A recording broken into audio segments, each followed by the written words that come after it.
সংযত হও। তোমার দেশে কি ঘটনা ঘটছে সেগুলোর ব্যাপারে তোমার কোনো আলাপ আলোচনা নাই। কোন ওসির বিরুদ্ধে কোনো ব্যবস্থা নিয়েছ? কোন এসপির বিরুদ্ধে, কোন ডিসির বিরুদ্ধে? তোমার আওয়ামী লীগ, ছাত্রলীগ, যুবলীগের নেতারা কোথায়? কাগজ তো সেদিন পাওয়া যায় নাই। কুমিল্লা থেকে শুরু করে চাঁদপুর বলেন, সব জায়গায়, সারা বাংলাদেশে, চট্টগ্রাম, কোন রাজনৈতিক দলের নেতা কর্মী ইনক্লুডিং পাওয়ার ইন পলিটিক্স তাদের তো পাওয়া যায় না। এটা দুর্ভাগ্য আমাদের।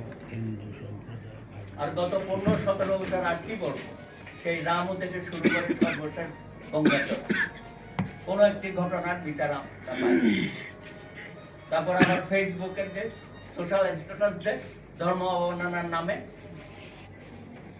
মিথ্যাভাবে মিথ্যাচার করা হচ্ছে, সেখানে সব ঘটনা তো শুনেছেন, সব জায়গায় এইসব ঘটনা ঘটে। আর যে যার ফেসবুক স্ট্যাটাস ফ্রড করে মিথ্যাভাবে করা হয় তাকে জেলে বন্দি করে রাখা হয়।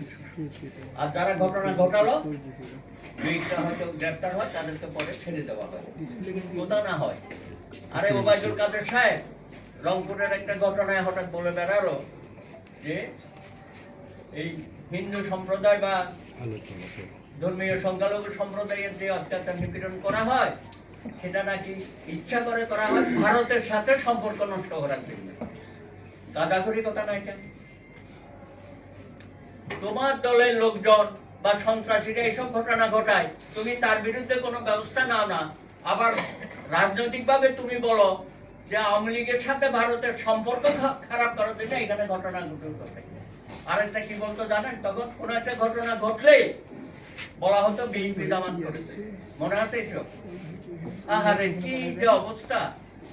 কত আন্তর্জাতিক মিডিয়া তো আমরা বলেছি, আমার বন্ধুরা খেপে গেছিল যে আপনি কেন এটা বলতে যান যে বিএনপি জামাত করে নাই। আর আমি বলছি যে এটা বয়ান, আওয়ামী লীগের বয়ানেই ছিল এটা, যে যেখানে যত ঘটনা ঘটবে হয়তো বিএনপি জামাত দুই একটা থাকতে পারে, আমি অস্বীকার করছি না বা আমি তাদেরকে ডিফেন্ডও করছি না, কিন্তু আপনি গয়রহ একটা স্লোগান তুলে দিয়েছেন বিএনপি জামাত, বিএনপি জামাত, বিএনপি জামাত। এটা করে করে কি হয়েছিল, আওয়ামী লীগের দুষ্কৃতিকারীরা যেটা করতো তাদেরকে আপনি রেহাই দিচ্ছেন, তাদেরকে আইনের মধ্যে আনেন নাই। আপনি একটা বিচারহীনতার অপসংস্কৃতির মধ্যে পুরো দেশটাকে নিয়ে গেছেন এবং সামগ্রিকভাবে রাজনীতির মধ্যে রাজনীতিকে আপনি কলুষিত করেছেন।